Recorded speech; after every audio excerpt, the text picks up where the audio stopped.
This is Wrestling Nostalgia Dave Dynasty. Greetings, wrestling fans, and welcome to Wrestling Nostalgia. I am your host, Dave Dynasty.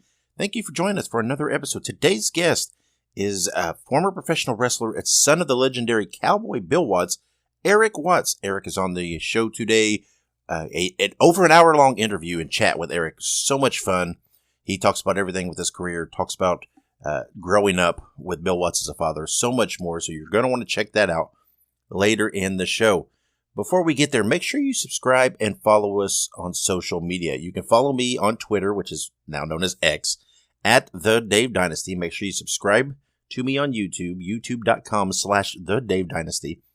The best way to support the show financially is to support us by buying a shirt at prowrestlingtees.com/The Dave Dynasty. And make sure wherever you listen to this podcast that you rate, review, share, subscribe, do all those things. The show is available on all podcast platforms, so you have a plethora of choices out there on where to listen. Before we get to the interview, just a couple of quick plugs. In 2024, the WFIA, which is the Wrestling Fans International Association, will be holding a 3-day virtual convention. This will be held on September 13th, 14th, and 15th. Lots of great guests already lined up, maybe a few more to be announced, who knows. More information is to come, but be sure to join today for all the perks and the latest news and to keep abreast of this convention. You can visit the WFIA.org to join. It is free to sign up, and you can also go on Facebook and join the WFIA Facebook group, the Wrestling Fans International Association. So go do those things, check it out, make sure you sign up for the virtual convention when it comes up in September. It's going to be a lot of fun. And while you're out there doing things, checking out things, make sure you check out the Ultimate Classic Wrestling, which is featuring the Savaldi Library. You can go to classicwrestling.net, or you can download their app on Roku, Amazon Fire TV, Apple TV, iOS mobile, Android mobile. Pretty much anywhere that you watch streaming services, you can find their app. There's tons of great classic wrestling footage on there. More is being added all the time. I highly suggest you go check it out. It is more than worth the subscription rate to sign up. So go, once again, to classicwrestling.net and sign up now. All right, let's take a quick break and then get right to it because, like I said, we got a lot to talk about with Erik Watts. So we'll be right back. You stick around. If you like horror movies, be sure to check out Dave Dynasty and Ike Isaacs on the Listen to Their Screams Horror Podcast. It is available on all podcast platforms and on social media at Listen to Screams. That is Listen, the number 2, and Screams. All right, and welcome back to Wrestling Nostalgia. This time I'm being joined by second-generation wrestler Erik Watts. Erik, how are you? I'm doing great, my friend. Doing great. Well, it's a pleasure to talk to you. The first question, man, the first thing that obviously jumps to my mind, what was it like growing up with Bill Watts as a dad? That's thank you for asking me that. It's a crazy question. So I will try to pare it down because we got like 45 minutes to an hour, and it would take me an hour just to break the ice on that one. All right.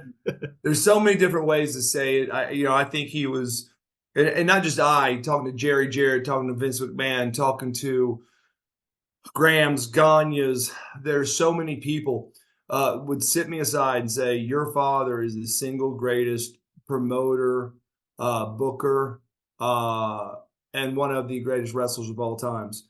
That was coming from, I remember when I was at TNA, Jerry Jarrett, and I me and him just breaking bread, just sitting out in the stands, the ring set up, because you got to be there like 5-6 hours before a pay-per-view. Yeah. And we're just talking life. And him saying that to me. And then Vince McMahon and so many other people saying that, like verbally saying that. So it's not just it's just not what I think. So you had that part of it. But then if you hear any of the stories of guys that worked in my dad's territory, I believe there's certain things that are synonymous with Cowboy Bill Watts. One, Mid-South Sports and Universal Wrestling Federation, the road was brutal as far as distance and driving. Yep. I mean, the guys were putting, 1,000, 1,500 miles a week on their cars, right? Which means on your bodies, and you're performing. And I remember once they got to Oklahoma City, they would do double shots. My dad would run Oklahoma City in the morning and Tulsa at night. So there was just a lot, and he was known as as being brutal. Mm-hmm. I mean, from his rules were his rules. He did not care. He did not deviate. His fines were huge, but also his coaching, what I called coaching, they didn't call it coaching, was intense. I mean, Bear Bryant, Schembechler, I mean, going back to the greats, in your face, in your ears, like it didn't matter how how tough a guy was. You could see people kind of like shake a little bit when he was talking to you. Yeah. And what's funny is sometimes guys would walk off, and then I'd run into someone. They go, "I'm so sorry, son." I'm just so sorry. And I would laugh, and I'd go, "Oh, my dad is so kind here at the matches. You should see him at home." And they would just look at me. They wouldn't know what to say. They're like, "What?" Which helped me later on, because by the time I broke into wrestling, there was a lot of guys at WCW that I had known since, I was a child or in my teens or whatever. And so they saw how my dad even treated us children, as far as, working in the business, as far as setting up the rings, doing this, doing that. He was always intense, always, very seldom was he talking and not yelling at the same time, put it that way. Yeah. So I think a lot of the guys, by the time I went into wrestling, the guys that had been around my father, there was no one of those guys saying, that kid didn't pay his dues. Yeah, well, I mean, and you brought up a good point, man. I mean, he set the standard for promoting and booking, but so many people forget his in-ring career because all they know is his booking in Mid-South. But man, Bill Watts was a star, was a draw everywhere prior to that. Yeah, everywhere. I mean, from and now I don't know if this is it hadn't changed, but I'm saying I for years and years and years I'd heard that my father wrestled for Vince Senior when it was WWE, right? Mm-hmm. And from what I understand, and it wasn't just pro wrestling, it was concerts and everything, that my father and Bruno Sammartino held the fastest sellout pre-electronic tickets of any event that went into Madison Square Garden. Wow. Yeah. So that's pretty amazing. Yeah. And yeah, it is kind of odd. I mean, it's as odd. Well, there's 2 or 3 different reasons though. Okay. So if you lived in Tennessee, if you lived in Texas, Oklahoma, Mississippi, Louisiana, Arkansas, Georgia, then he was just celebrated as one of the greatest, if not the greatest wrestlers of all time. Yep. But then there were people that once he became president of WCW that did not know his wrestling, not those territories, that WCW went nationwide. And so then they would start looking up things about him. They knew he was a wrestler, but then they knew him as Cowboy Bill Watts, the promoter, booker, president of WCW. Then when he went to WWE and then is inducted into the WWE Hall of Fame, the WWE people that were watching during that time that looked him up heard so much about him as a booker, promoter, and wrestling was absolutely mentioned, but it's not the same. It's not the same as watching him wrestle and being at events. Right. And so when he was wrestling, there was still 23 territories. Yep. But I see that all the time, even as a kid, in Mid-South, you wouldn't hear people talking about how awesome Vern Gagne was. Right. Yeah. You wouldn't hear him talking about how great Eddie Graham was. The only reason why they would mention that is when my dad would talk about, Eddie being a mentor, or Gagne being a mentor, or my dad being brilliant enough to co-promote with Crockett for the Crockett Cup and things like that. But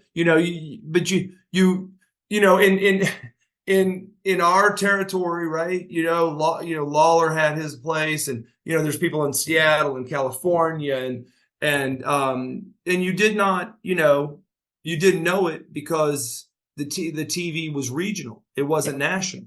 Right. Yep. So I think Absolutely. that's a reason. But I found someone the other day that was talking to me, and they're like, "Oh my God, Mid South Sports was my favorite wrestling." Oh, okay. I said, by the way, my dad's Cowboy Bill Watts, and they go, and I don't know what this person was doing in their whole life. It's like, "Oh, did he wrestle?" Ah, I'm like, "Well, oh who was man. your favorite? Well, who was your favorite?" Well, Junkyard Dog, blah blah. And I'm thinking to myself, you can't even wrap your head around and say Junkyard Dog's your favorite wrestler and did not see Cowboy Bill Watts Yeah. wrestle. So I was trying to think, because around '94 he took some time off, and then '96 Yeah. he took some time off, because it was he did the Stampedes Alive in '85. Uh-huh. That was going to be his farewell tour, and then he did the Stampede is something alive in '87, and so he definitely didn't wrestle much in '86.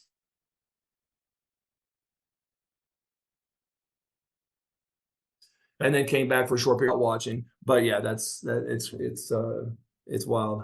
Yeah. Well, I mean, now obviously a little bit on. You went to University of Louisville. You played football, Yeah. and then you went on to train and go into the pro wrestling.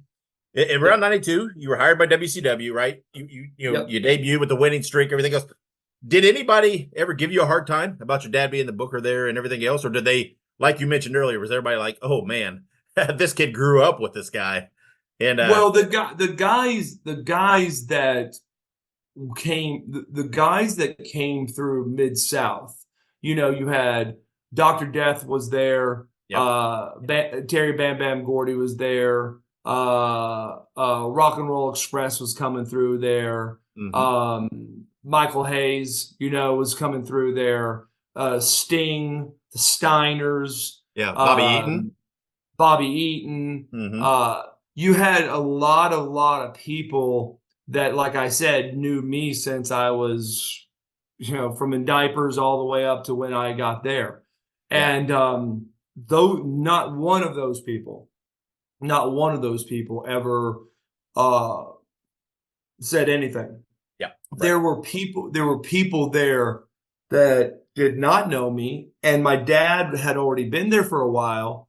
And when he came in, he put the hammer down. I mean, WCW was losing so much money. It's not even funny. Turner, that's why Ted Turner called my father and said, "Hey, hell, Bill, I'm gonna have to get rid of this if I can't even just break even." Yeah. And I don't know how many millions of dollars they were losing when my dad came in. Within 12 months, my dad had him breaking even, and then they were going to start making money. But he was already, no, nothing off the top rope, taking the mats away from the ring, reestablishing the referee as an actually authority figure in the ring. So there was a lot of guys that were used to there not being any leadership or running over whoever was there. And when my dad came in, there was no ramp up. There was no honeymoon stage. Yeah.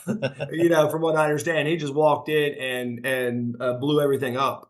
So there was a lot of guys, and especially your guys that were your higher paid guys that had pulled the wool over the lawyers' eyes and people's eyes at WCW about, this lush, well, I only want this many dates, and this is how much I want, and this is how much I need. Because when he came in, he's like, I don't give a shit.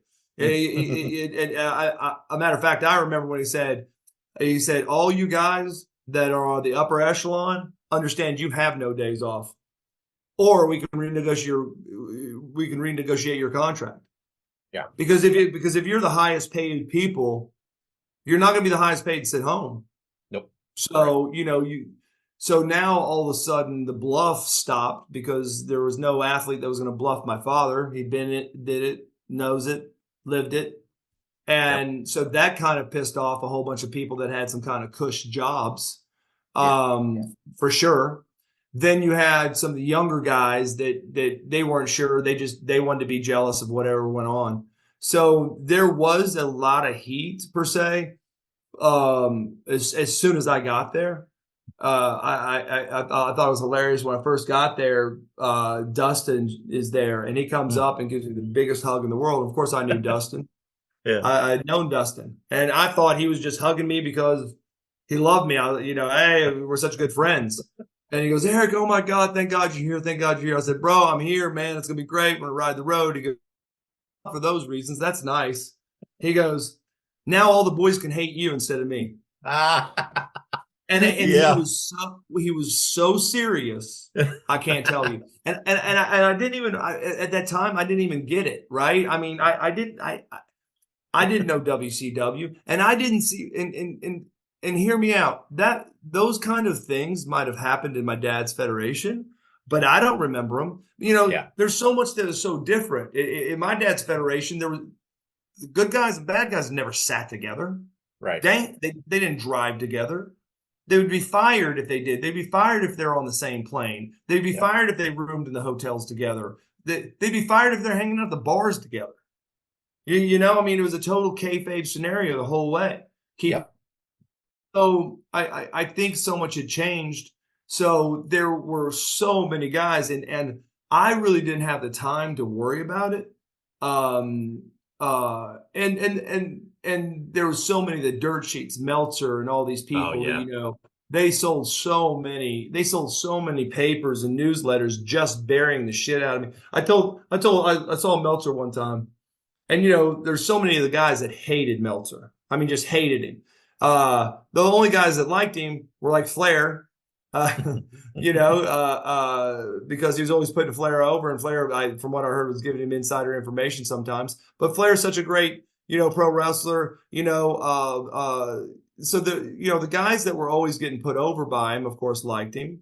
But he had a way of just ripping and torching people to death. And so people thought, I think people thought, or maybe even Meltzer thought, that I was going to have a complete attitude when I met him. And the only thing I said to him is, I said, as often as you put me on the cover of your newsletter and rip me apart, I should be getting royalties. That's all. That's all I said to him. I said, how much money are you making off me ripping me? Trying to get at my dad, he just looked at me and kind of smirked and walked off, but again, I'm not taking it. I'm also a business person. I mean, if that's how he's paying and raising his family and putting food on his table, and shoot, he still does reports now, he's still important now in the ring. So I wasn't ever mad at him like that. I mean, so many of the guys would say, how can he say anything since he's never been in the ring? That's a tough one for me because I've been an athlete my whole life. There's a million journalists and sports broadcasters and things like that never even touched a baseball, basketball, football, but they damn sure could report on that sport, and they knew what a good athlete was and wasn't. So I didn't want to go that far, but there was a lot going on. But I had already seen so much in my life that it didn't faze me at all. I was more saddened by the younger talent that were getting chewed up by the heat, by the rumors, by the kayfabe sheets, that it actually affected them. Like, they would be just sick. They would hate it. In certain cars, there'd be a rule: don't read any kayfabe sheets, because there might be people in the car that couldn't handle it. What they were being said about them or something else. I never read them because I'm not a mark for sheets at all. I would hear guys laughing all the time about, oh my God, Cowboy, or some of the guys like Junkyard Dog used to call my dad the Hat, or Dogan, the Hat, and then you'd hear these guys every once in a while reading the sheet and go, Jesus, Cowboy swerved him again, So they would talk about how they'd even throw the dirt sheet riders off on storylines and stuff like that. So those are the things I heard. I'd never. I think one time someone said, "Oh my God, look at this!" I think Meltzer had me on the cover as a weenie, like a hot dog, with my Louisville jacket on, and I laughed my butt off. I'm like, that is awesome. That's hilarious. But I didn't take the time to read it. And I think the reason why I didn't is I think my father had said something in the tune of, don't support it the sheets don't support the sport. Yeah. And I think there were real problems with it because sometimes, and I'm not talking about Meltzer per se. There were a lot of people that were smart marks and had newsletters or sheets and stuff. And they would, some of these people would go out of the way to tell someone's, it was a big deal to say, this is what this person's real name is, or this is where this person lives, or this is their phone number, or some crazy crap. First things first, you should never expose any artist's name, real name. If they wanted their real name, that's what they'd wrestle with. I didn't have a problem with it. I'm Erik Watts. I didn't care. Yeah. I didn't care. But come on, man. I mean, that's just crazy, right? Yeah. Yep, absolutely. Well, in 95, you moved over to the WWE. What was the WWF then? And you were teamed with Chad Fortune as Techno Team 2000. Yep. What did you think of that gimmick at that time?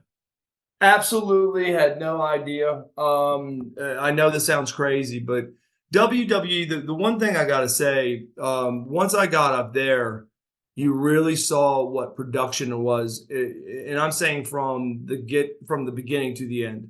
WCW guys were coming up with their own outfits for the most part, until Eric Bischoff came in and made Glacier and made certain things. He also did Van Hammer. So Van Hammer came out with a guitar. Johnny B. Bad, they made look like a Little Richard, but minus that, no one really had a gimmick. You're kind of in trunks or shorts or whatever you wanted to do, wrestling the way you wanted to wrestle and doing what you did more as a person. At WWE, there was none of that. And so when I signed, I had no idea. I got to be honest with you. I didn't even think about it. I now that you just asked the question, that's kind of odd. I did not even think about whether I was going to keep my name. What they want, Cowboy Bill Watts' son, Erik Watts, but they had a marketing team, and the marketing team did research, and they came up with these names. Funny little tidbit. I graduated out of business school and all this other stuff, and so they did a marketing, and they found that people with names alike or rhymed, people would remember more. So now think about WWE when we came to WWE, and think about everyone that came in with us. Bart and Billy Gunn, the Smoking Guns. Troy and Travis Techno Team 2000. Sonny and Skip. Skip and Zip and Sonny. It was so like that is absolutely taking some research and taking it too far. And it was kind of hilarious because on us, Vince had decided that he was going to hire this fashion designer, major runway fashion designer out of New York, and they were going to do our outfits. And we went up there, and I'm telling you, like you would see in some kind of major movie. I mean, we're standing on a pedestal. We've got people putting different clothes on us, tapering it, chalking it, penning it. Ooh, yeah, I like that. No, I don't like that. Drop it down, Bro, I did not. They had sketches of the different looks and the different clothes we were going to wear and all of this stuff. Just amazing. It was just amazing. And they flew us in there I don't know how many times. So you think about, they fly us from Atlanta first class, boom, into New York, limo from there to the thing. We would sit there maybe 6 hours. Limo us back, fly us back home. They did that 3 or 4 times. Literally, the first time we tried on our outfits was the first time we were on TV. Chad's boots were made backwards. And they were zip up. Yeah. So when I say backwards, the person that made them put the calf portion up front, so he couldn't zip it. We had to electric tape the boots. His pants almost didn't fit in his boots, and we're both 6'6". So how they made mine the right length and his not, I don't know. paint your faces some. We don't know anything about painting faces. It was the dumbest thing I've ever done. And then right before we go out, they go, "Oh, your names are Troy and Travis." And we go, "Oh, which one do you want to be?" And I go, "I don't care." And Chad's like, "I don't care." And he goes, "Well, flip a coin." And they flipped a coin, and somehow I was Troy and he was Travis out of a flip of a coin. And so man, here's the real down low on it. I didn't care what they call me, don't call me. All I cared about the whole time I was in wrestling was I wanted to make a name for myself, and I wanted to work so hard that I was known as the greatest wrestler of all time. Just like I went to college, I wanted to win the Heisman Trophy. I wanted to win a national championship. I wanted to be the first player picked in the NFL draft. Mm-hmm. Now, I didn't win the Heisman Trophy. We did not win the national championship, but we crushed Alabama in the Fiesta Bowl, and we played in the Tokyo Dome versus Syracuse as well. And I didn't go the first round. I was going to go in the sixth round to Tampa or Cincinnati, and it looked mainly like Tampa as a quarterback. But I've always learned that you set your goals as high as possible, and because if you fall short, you're still on a higher trajectory than the people that are just trying to make it in life or barely setting a goal. So if you think about it, I wasn't allowed in the ring to wrestle or work out in the ring. That was my mom made my dad promise that would not happen prior to having a college degree. So we set up rings, we ran lights, we transferred, we did everything. We sat in meetings. We did transportation for wrestlers. We did the music, the lights on TV. We did it all. But we never got in the ring. So I didn't know how guys called matches, didn't call matches, never learned the psychology. None of that. I wouldn't know I didn't know the difference between a finish, a double finish, a false finish. I never used that lingo ever in my life. And so if you think about it, by the time I decided I would wrestle, now I'm 23 years old, and I feel like I'm behind the 8 ball because some of these guys started at 16, 17, 18 years old. Right. And I was trying to compete with Ricky the Dragon Steamboat and Sting, and I wasn't trying to be better than Mark Bagwell or Van Hammer or and I'm not throwing anything their way. I'm not throwing anything their way at all. I'm saying that was not the trajectory. I want to be better than Hulk Hogan. I want to be better than Macho Man. I want to be better than Bret Hart. That's what I was training to do. That's what was my goal was. So I don't care what name someone's going to name me. I don't care about someone having jealousy or being upset in the locker room. I didn't have time for that. It was a business. It was not personal. It's not emotional. It is business. And that's how I treated it. Now, I did question Vince, not to his face, but through the lines, I said, here's my only question, guys. Now, some people tell me now that I don't sound too country, that I'm really not that country. I was out of Oklahoma, then I was 4 years in Louisville. I mean, I talk pretty much redneck. And to the point where I would, when I got my first house here, I set up the answering machine and I listened to it because it'd say, "Oh, listen to your message. Do you want to change it?" And I go, "Oh my God, that's what I sound like." Because I felt so bad. I was like, "Whoa." Now some people say you don't, like I'll say certain things. They'll go, "Yeah, I can see it a little bit, but you don't sound that way anymore." Well, yeah. I was just mind boggled because it was, Vince said, "You guys are 6'6". Erik, you're doing reverse flips off the top rope and jumping to the top, no hands, and you guys are doing double leapfrogs, double crossbodies, they're like, you are the next generation of tags, because tags, generally were your small guys. That's why the Road Warriors did so good, is because they were these two, beasts, right? And so they said, you're the next generation, you guys. Erik, you can do all the luchador, flip flop, flippity dippity, and all that stuff, and you're both 6'6" and both athletes, and so you're the next you are the tag team of the 21st century is basically what Vince said. And I said, great. But in my mindset, I was wondering how the marketing team thought they would make us techno Team 2000 and me have a country accent. Because I'd make fun. I'm like, what am I supposed to say? Hey, this is Troy Techno, y'all. Techno Team 2000. We're going to take you into the future. Bang. Yeah. And so I had actually come up with an idea, but it was too late because they were done with Chad Fortune, and I did not know it. But I had come up with, I went and invested in some seals, like Navy SEAL mics for your throat.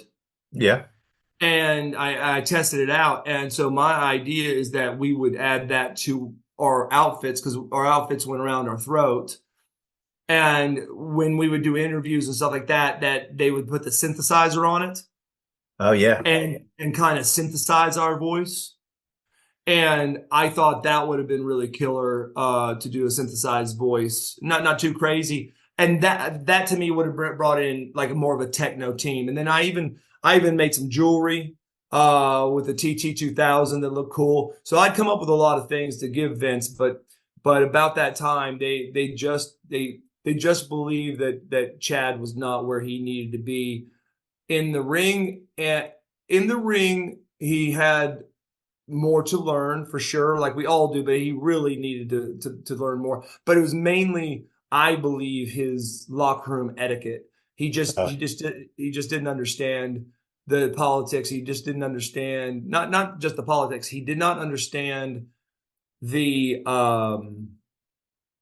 lay of the land, right? You know, when you come in your first 3 years, you are to go up to every person. Hi, I'm Erik Watts. You know, hi, I'm Erik Watts. You're supposed to introduce yourself. I don't care if me and Undertaker are out the night before. Mm-hmm. The next morning when I come in, I hey Taker, Erik Watts, and shake his hand. Every person loved it. He wouldn't do it. He wouldn't do it. And I would ask him, well, dude, you're gonna bury us. Why, bro? Who am I?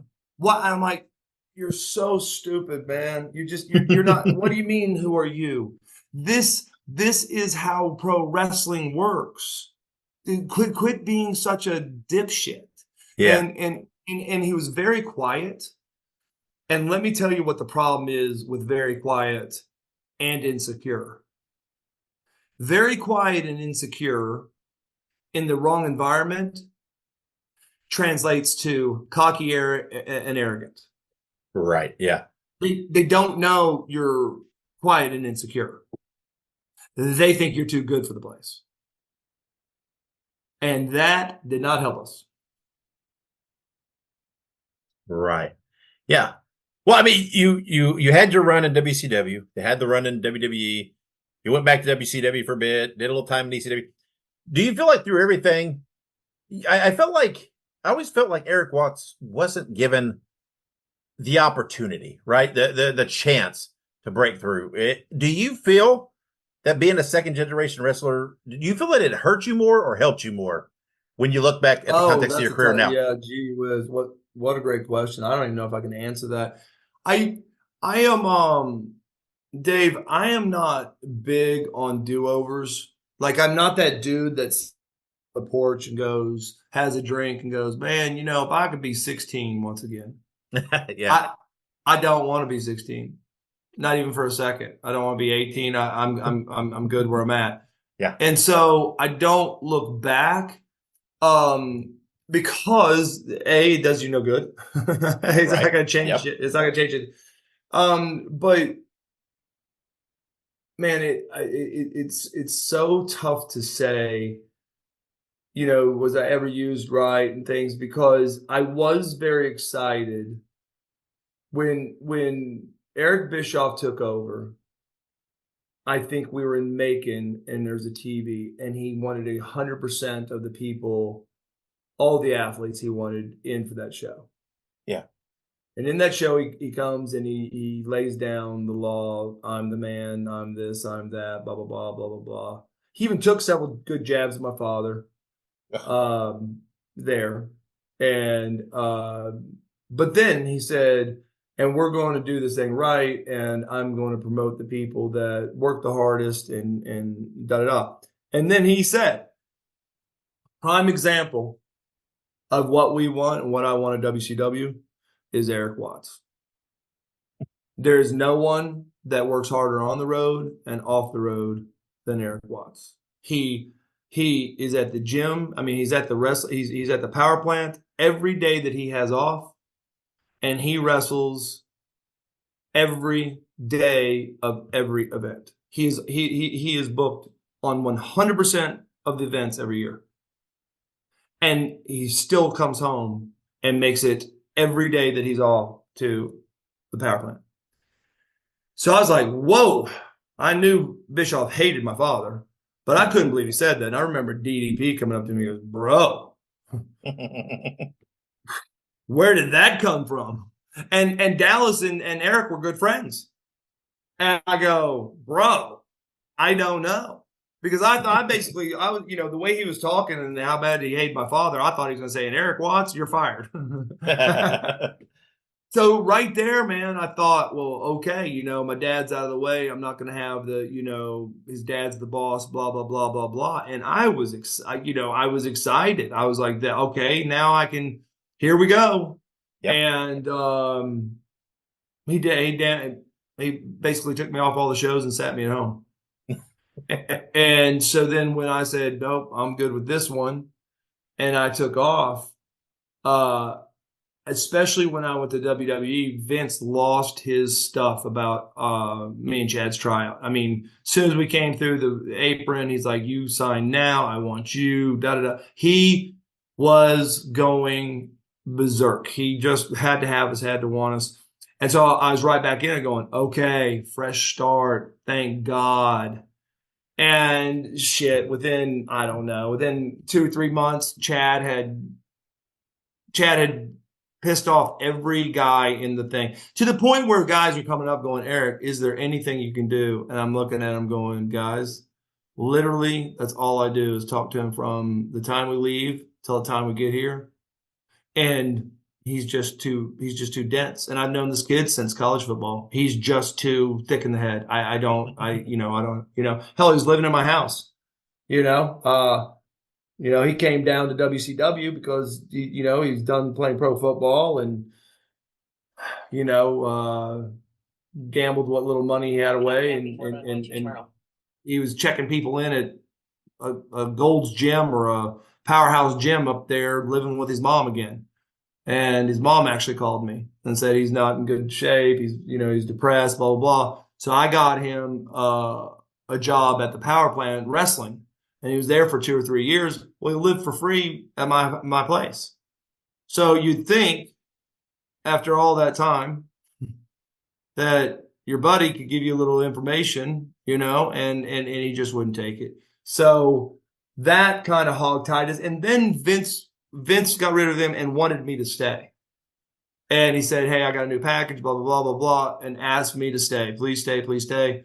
And I had actually made a deal with Vince when I first talked to him. I said, hey, Vince, if I ever find myself in a situation where I'm unhappy, meaning I'm not being, like I'm sitting home or, not working or whatever, can I ask for my release? He said, yes. I told several people that and they laughed at me. They go, it doesn't matter what Vince says. He's not going to, once he gets you in that contract, he's not going to release you. Well, swear to God, that's what happened. Vince basically said, hey, it's going to take us about 5-6 months to revamp you, new character, new this.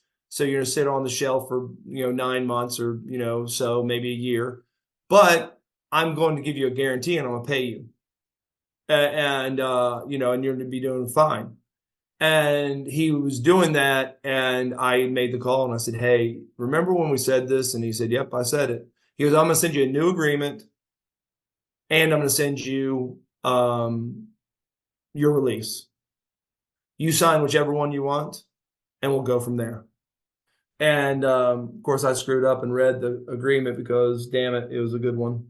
And but going back to what I told you before, is I can't sit. How am I going to be better than Ricky the Dragon Steamboat or Hulk Hogan or Sting or blah, blah, blah. How am I ever going to be in the elite status when I'm so young into my career and I'm taking chunks of time, like 9 months to a year off? Right. So I just didn't see that. Now, did I shoot myself in the foot? What would the of character been? Blah blah.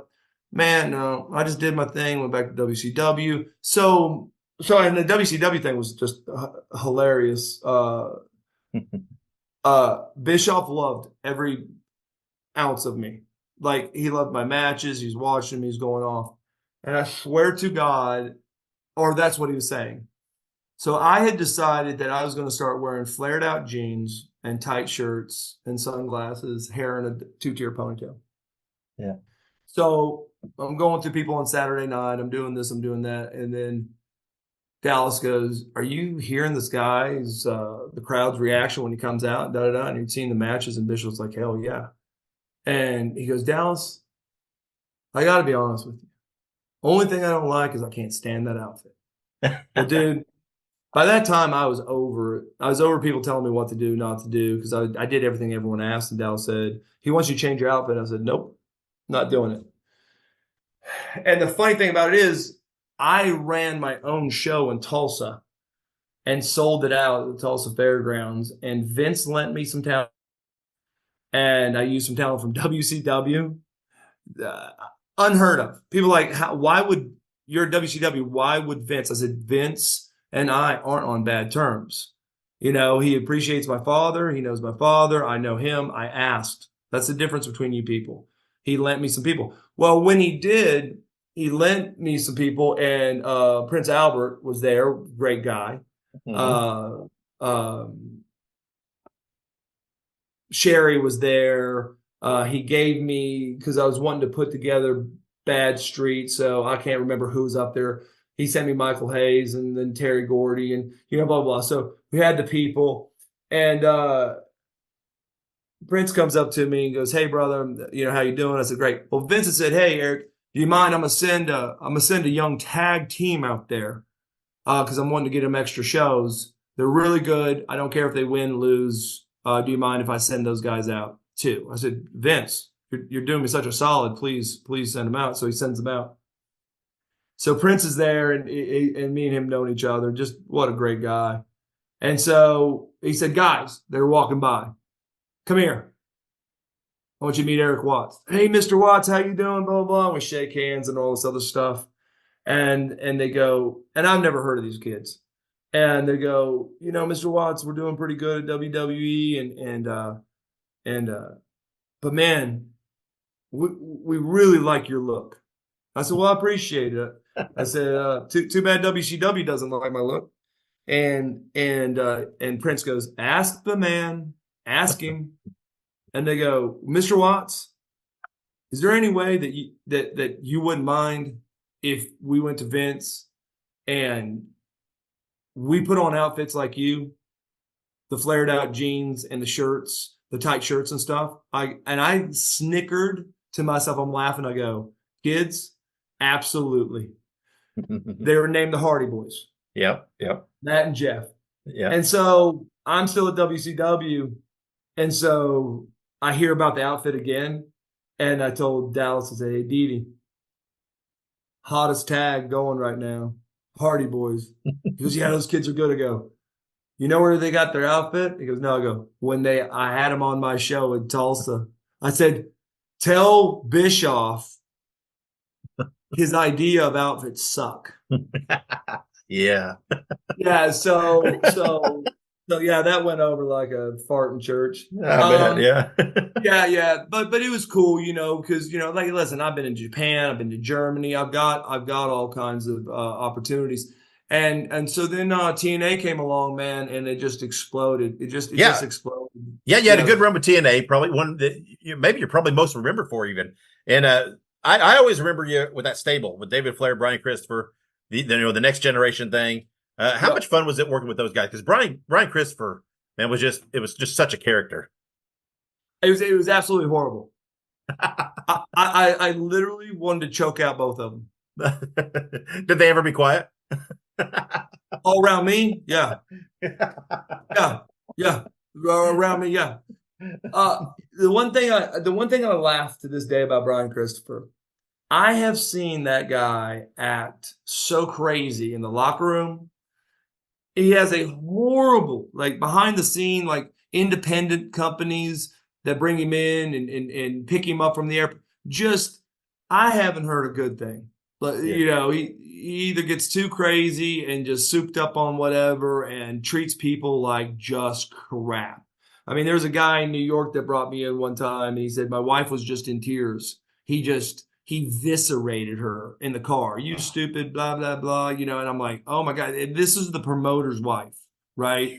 Yeah. And so I saw him a few times in the locker room, but when I got to TNA, see, I kind of laughed about it because I was like, I was looking around like, why do the guys, do people really think that this kid's tough or something? Or are they just putting up with him? And yeah, so I kind of let him know, and I think he already knew it. I pulled him aside and spoke a little love to him, basically just saying, hey, I don't know why you act that way. I really don't, and I don't know where you're going and with it, and why you're being this way, and it gets a lot of attention. I said, and I see you go off on some of the top talent, even. Yeah. Yeah. Which was my way of telling him he wasn't top talent. And Yeah. and I said, you do need to understand the difference between acting that way to people that either don't care or will blow it off, or maybe they're scared of you, and doing it to someone like me that I will put you in a little matchbox and flush you down the toilet. Yeah. So we haven't ever had a problem. Maybe if he hears this interview, he might have a problem, but I doubt it. But he was just that attitude. He just had this like just horrible attitude. David was, and I liked David. He was scared of his own shadow. He just, David never really fit because David, much like a few other second generation wrestlers, were trying to be Ric Flair, and there's only one Ric Flair. Right. Like the only one that got it in Flair's family was Charlotte Flair, and Charlotte Flair didn't come out to be Ric Flair. She came out to be Charlotte Flair. Yeah. And I say the same thing about Dustin Rhodes. Until he went to WWE and they made him Gold Dust, did it hit him that he's not trying to be Dusty Rhodes? Right. Yeah. And once he wasn't trying to fill the shoes of Dusty Rhodes, the kid became his own incredible pro wrestler. I think Dustin's one of the greatest wrestlers there is, and he's still wrestling. Yep. Oh, he's phenomenal. The kid's a freak. The kid's a freak. He's unbelievable. He can call it. He loves men. He eats and breathes wrestling. But now going back to Christopher, the crazy thing about Christopher, that was his that was the way he acted in the locker room and around other people. But brother, man, you get in the ring, so fun, so exciting. He loves pro wrestling. He eats and breathes. So it was just a really weird thing. So maybe I came into a situation where he had been acting that way a long time, at TNA or whatever. Yeah. Or that, and so that's the way it was. And maybe he didn't want to be tagged with Flair. Maybe he didn't want to be tagged with me. I don't know. So a lot of people remember that. Right. A lot of people remember that, and none of us showed anything out there, and nothing was really said in the back. It was kind of, I'd already did that with Barry Windham and Dustin Rhodes at WCW. And I really think that was the first time that people were really doing that second generation as a group of people, when WCW did that, when I first broke into WCW. And so I kind of felt like, man, we're going to replay that one at TNA. And I didn't know how far it was going to go with Christopher and all these guys, because I think Brian truly wanted to be in a singles match, right? Yeah. But that hear me out. It didn't take away from our performance, our interviews, and how we acted in the ring. But But if you're asking me, was it fun? It could have been fun if there wasn't. I don't know. I just didn't have, put it this way. I didn't have a off camera chemistry with him.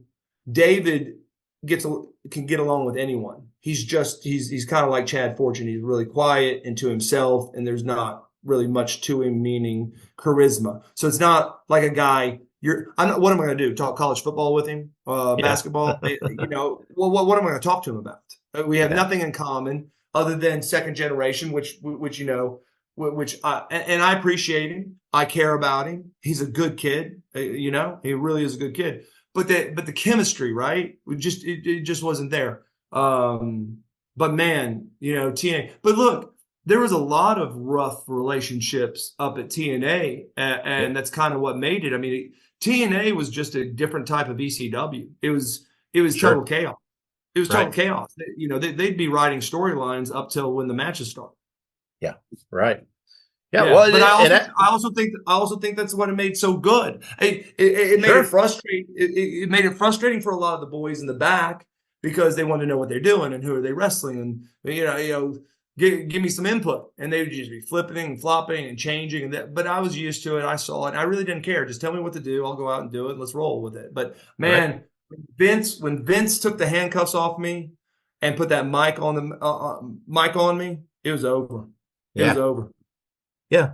Well, and after TNA, right, you wrestled a couple more years here and there and whatever else and hung it up.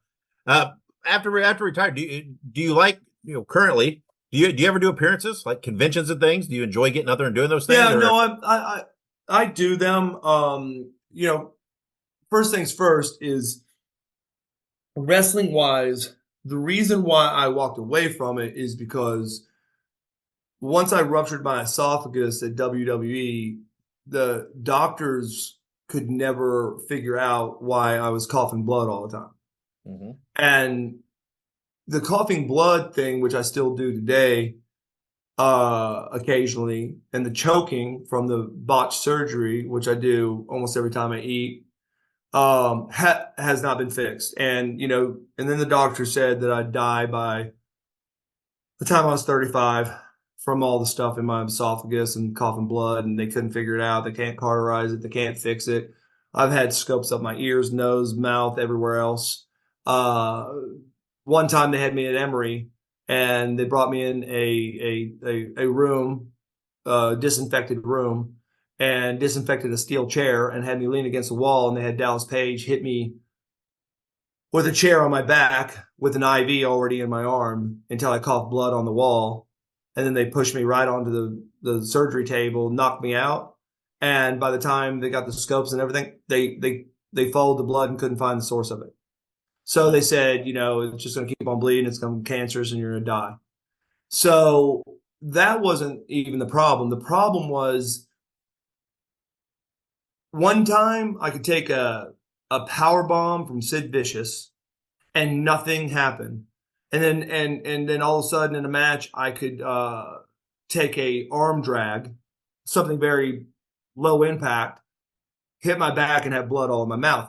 That's not even the problem, because if I was choking too bad, sometimes I'd just roll out and grab someone's drink and try to clear my throat, which is disgusting. But hey, when you're suffocating to death, you'll do some crazy crap. Yeah. The problem was when we do certain bumps and need to stay laying, or they were getting the heat on me and the blood would come up in my throat, and now I'm laying on my back and I can't clear the blood. So I'd start choking in the ring.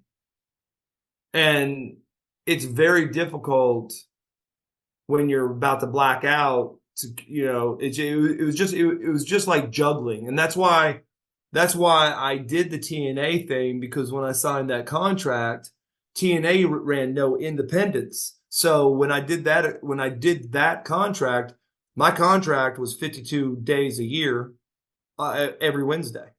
So, okay, if I have some blood, it's not like I'm bleeding, I got to wrestle the next day, so it wasn't that big a deal. Yeah. But when TNA and TNA, I end up leaving. Or I would have wrestled more years. And the thing that sucked is I was going through a brutal divorce, a huge divorce.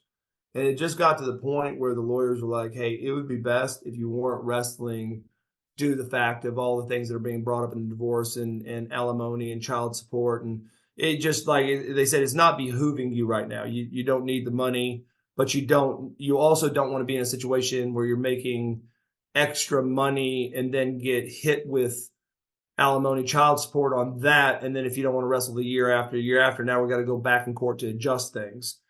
So I asked for my release, and it crushed me because I believe had I not been going through that divorce and TNA would have stayed on a trajectory of, mainly the 1 day a week, man, I was in a sweet spot because now DDP enters the picture and Raven's there. And so Raven does a huge angle with me, which was bringing in DDP, which was going to bring in me and DDP versus Raven and whoever, which was going to then they were going to turn me heel against DDP, and DDP and I were going to do matches.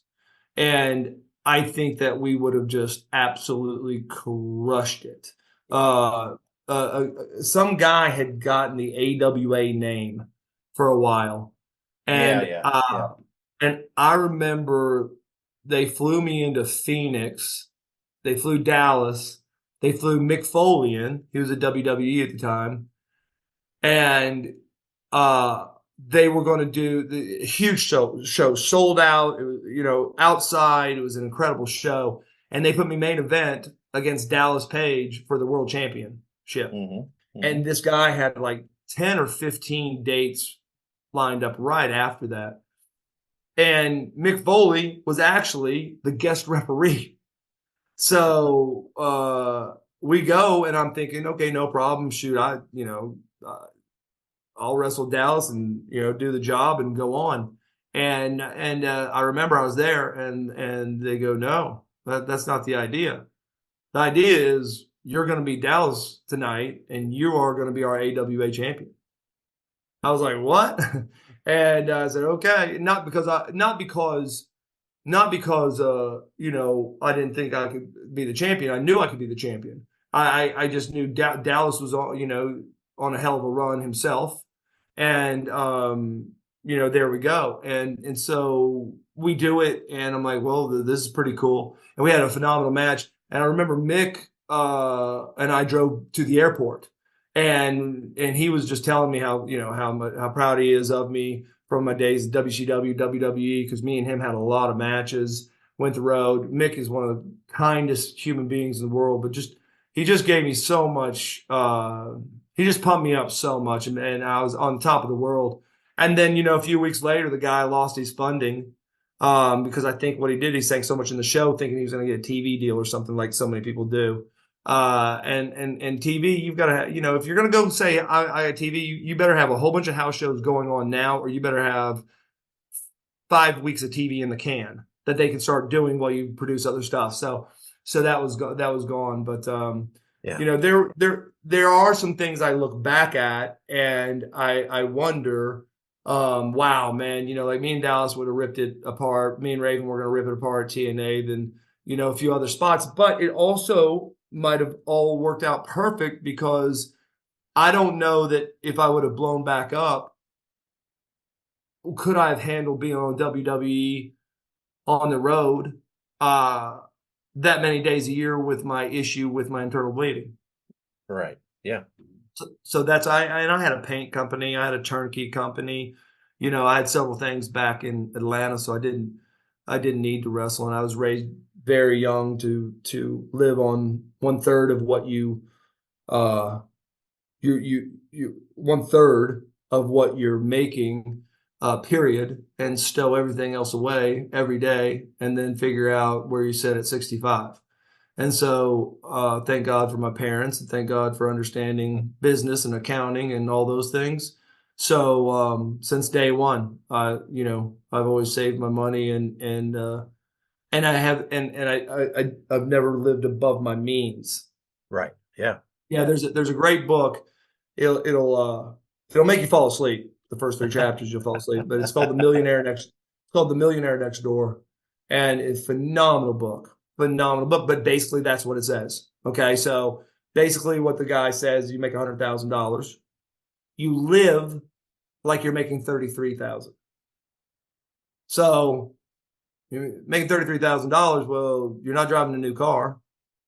You're not buying a new house. So basically that's the whole concept. You live as though you're making 1/3, not spending 1/3 of what you're making, because now that's not what it's saying. So you make $200,000, you live like you're making 60,000. Yeah. Well, most people that make $200,000 a year live like they're making $500,000. Yeah, right.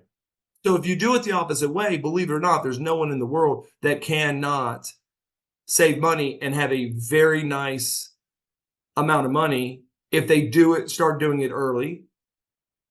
Having $1 million into retirement, if you truly start doing it from the day you enter the workforce and you stay working the whole time, and you get with a company that has a 401k and you fully fund the 401k while they're matching the 401k, and at the same time you live on 1/3, not spend, live as though you're making 1/3 of what you're making, well, you may be damn near homeless for quite some time, but your bank account's going to get bigger and bigger and bigger. What people don't understand, once the money gets to a certain amount, it starts doubling and tripling because of interest and things like that. And so it's not sexy when you're doing it in your teens and your 20s and your 30s, when you're watching all your other friends lease cars and do this and do that.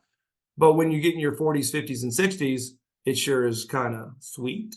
Yeah, that's right. Yeah. So how do you have a way that fans can follow you to keep up on what you're doing and any appearances you might do, or do you I am such a jerk, Dave, that I have procrastinated to death. I've got an Instagram, don't know the handle. Got a Twitter X, don't know the handle. I've got a Facebook, not sure what the handle is. And my Facebook has been maxed out at 5,000 people since the first day. I got someone that goes in my Facebook like every 3 months and deletes 200 people. They actually look at the profiles to see if the people post or don't post, or they look at my messenger to see how many people talk to me, and they just get rid of 200 that aren't really active accounts, so that because I'll get people from high school or college saying, hey, I can't even be added. I'm right now talking with some people about the difference between a professional page and a fan page on Facebook, so I could open up to get to the public more often, because I do want to get to the public more often. But believe you me, man, you caught me through Messenger. I cannot stand Messenger. Most of the time I don't even read all my messages because I get so many requests. But what I do is I try to funnel through what I can funnel through. And people like yourself that have a podcast or what have you, I try to dedicate myself to doing X number of podcasts per month. As my mother and father raised me, pro wrestling is in our DNA. It's been our whole lifeblood. And I tell podcasters all the time, and radio people and TV people all the time, that you are part of the environment of pro wrestling. And if we want pro wrestling to last forever and have other generations enjoy it, we need all of that hitting on the cylinders. So it doesn't matter whether a podcaster has 10 million people or 10,000 people or 1,000 people listening to them. You get out the word enough and people hear the podcast or like something about it and it interests them in wrestling, or they want to go back and look at some history of wrestling, or they want to turn on WWE to see where it's at, or AEW today to where it's at, or they want to research something. That is how you keep things alive. I try to use, here's the two examples I try to use. When I was a kid, I looked forward to every year that the Harlem Globetrotters would come to town. Right. I just loved it. Yep. I just loved it. When is the last time you've even seen an advertisement for the Harlem Globetrotters? I don't know. Yeah, there you go. I mean, I was with Hollywood about 6 months ago. He worked out with my daughter, that's a Naval Academy basketball player and stuff like that. And he said, "Yeah, Eric, it's crazy. They still tour, but nothing like they used to." I said, "No, they don't." Barnum and Bailey's Circus. Yep. As a kid, you'd want to go. You want to see the clowns. You want to see the tightroper. You want to see. Now, don't get me wrong. I love going and watching Cirque du Soleil, right? Yep. Those tickets are expensive, so not everyone could go. The circus, everyone could go, right? I mean, bring your Coke bottle for $1 off a ticket. and, and when's the last time you have heard or seen of the Barnum and Bailey Circus come to town? They haven't. So I think they're out of business. They probably are. I don't even think they promote anymore. Yep. And you just proved Bill Watts and Anna Watts's Pro Wrestling 101. You people keep the people interested by all wavelengths: TV, podcast, radio, newsletters, email. It doesn't matter. So it's people like you that promote pro wrestling. And whether I haven't watched a wrestling match on TV in 10 years, 9 years. Most of the time when I'm with DDP, I'll meet some people. I'll go, I guess they wrestle. Yeah, those are the I was somewhere at his wedding about 2 or 3 years ago. And so Rob Van Dam, me and him are talking, me and Mark Merrow talking. Of course, we're all hanging out talking. Well, a few kids come in. I'm like, well, I guess they're wrestlers. And so I asked one of DDP's guys, I said, so are any of those guys like famous or doing good? He goes, yeah, Eric, they're doing pretty good. I go, okay, well, I mean, like, what are some of their names? Well, those are the Uzos. I go, that's their name. No, but I did. I said, that's their name? Like Uzos? Like they're oozing something? They're like, Eric, look it up. I'm like, oh, dang, these guys are awesome. Yeah. So yeah, watching it, so mainly when I'm with DDP, because he's doing all the fitness all the time. There's all kinds of athletes and celebrities always come through his performance center. I'll see it that way, but it just, going back to what you said, it just proves it. Mm-hmm. Out of sight, out of mind. It's people like you that love the sport or entertainment, however you look at it. It's a give back. I feel like I'm giving back to what paid for every one of my meals as a child and paid for every one of my kids' meals as they were children. And it's in the Watts DNA. So I do believe it is very important for me to get on and answer questions and do things. And yes, I get offers all the time for public appearances and things. I have slowed them down somewhat due to the fact that I do have a lot of my own business stuff going on. Mm-hmm. I own my own merchant processing company and a few other things, for credit cards. So people that have businesses that have take credit cards. I've got a big company that we work with businesses on that or starting businesses. But I don't even promote that. I don't even cross promote that on anything like on my Facebook or anything. I keep it all separate. But I'm thinking about pushing it more. So that's what I do, and that's where I'm at. And people can hit me up on Facebook. I'll tell you, it's the people that do something different that get on my Facebook. Like, they'll send me a message or something saying, I sure would like to talk to you or blah, blah, blah, blah. And somehow it'll pop up. And then I got to accept them to send something back. Those people are more likely than, I literally, my girlfriend or something like that got on my Facebook just like 3 weeks ago. And she goes, Eric, I looked a week back. In a week, you've got like 800 or 900 friend requests. I said, yeah, but I can't. I'll scroll once a month through them to see if I see someone from high school or college. But I don't know who to add, not add, because the other thing too, there's so many bots and fake accounts and all that crap. Yep. I don't want to get in that. I don't want to get in that either. Yep.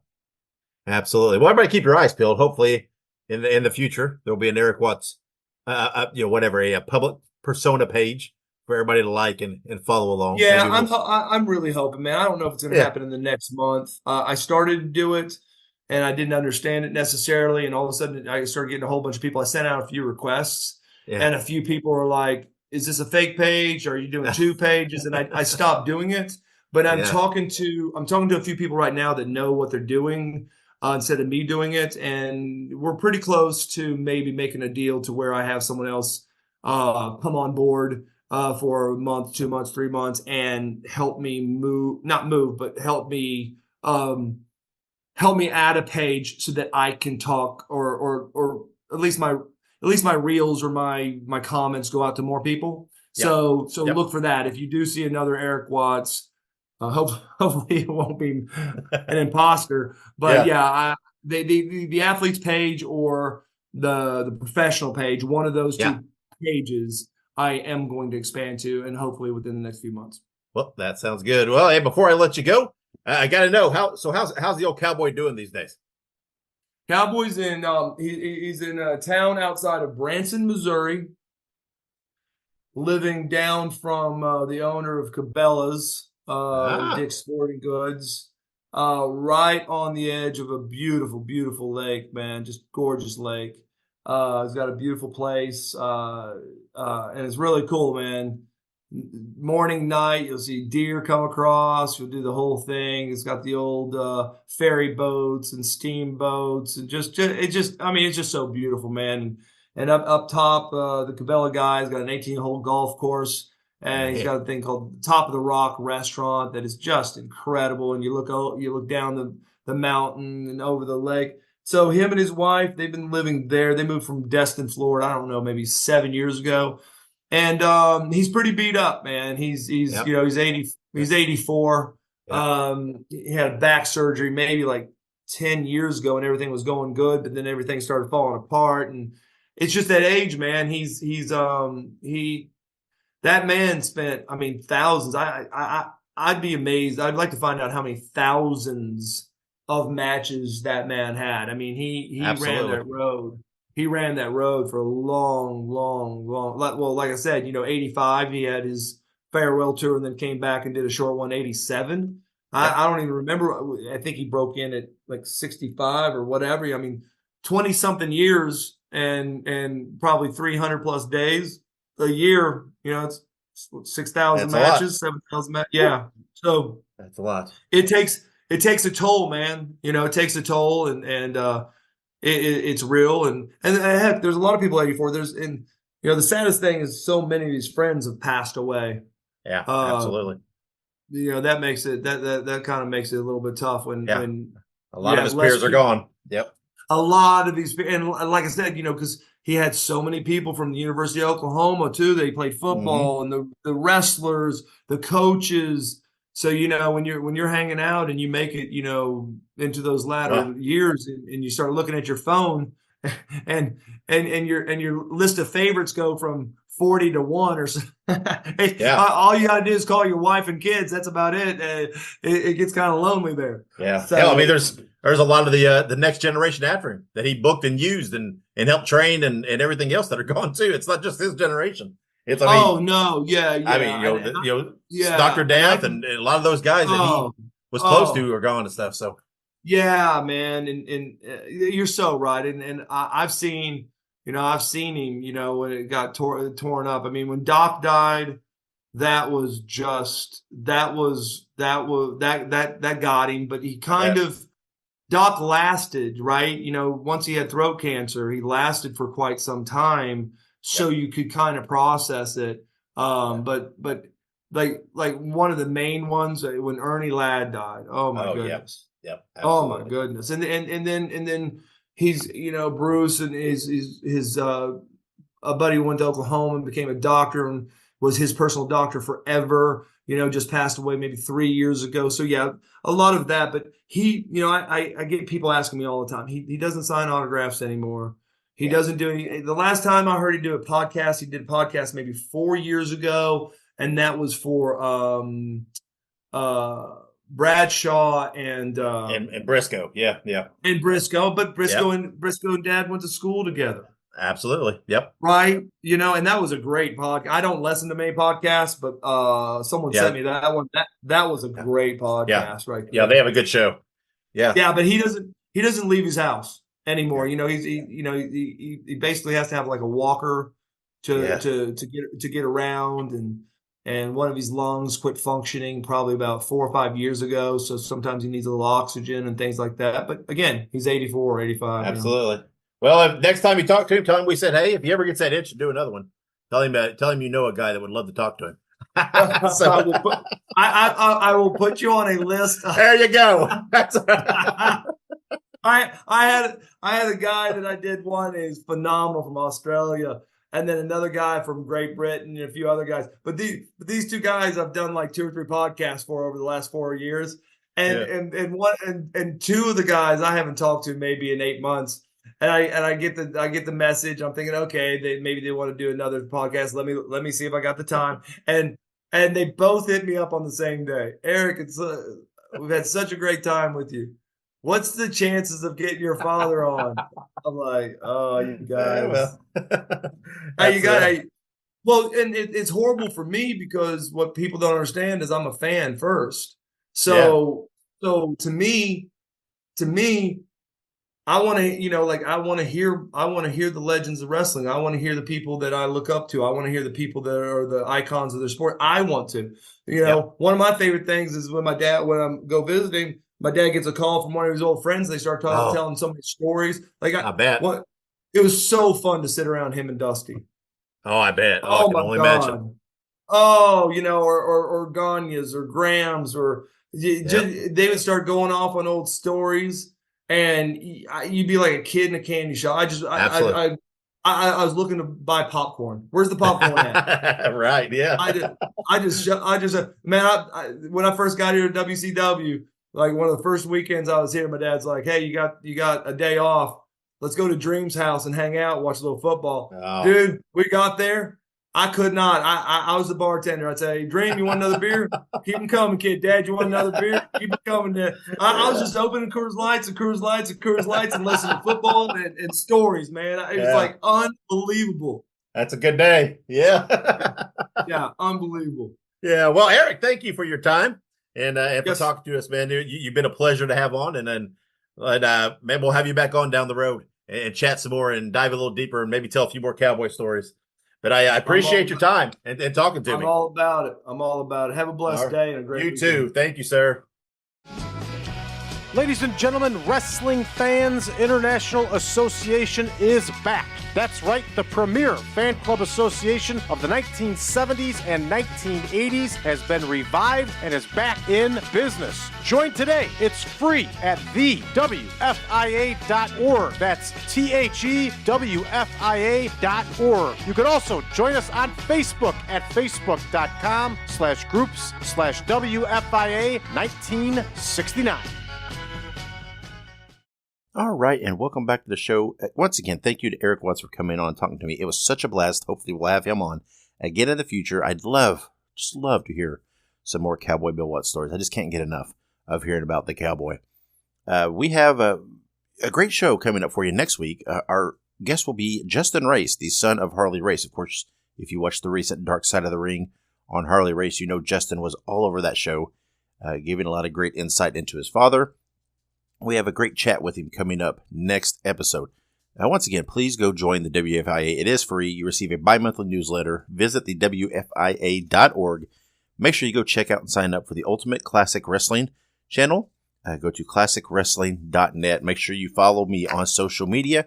Make sure you subscribe to my YouTube.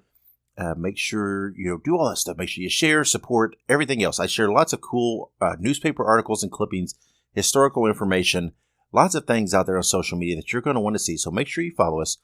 And make sure you help us continue to grow and network by sharing my posts, the episodes, everything else. You guys are great. You're highly supportive, highly interactive. I love it. Let's just keep that energy going.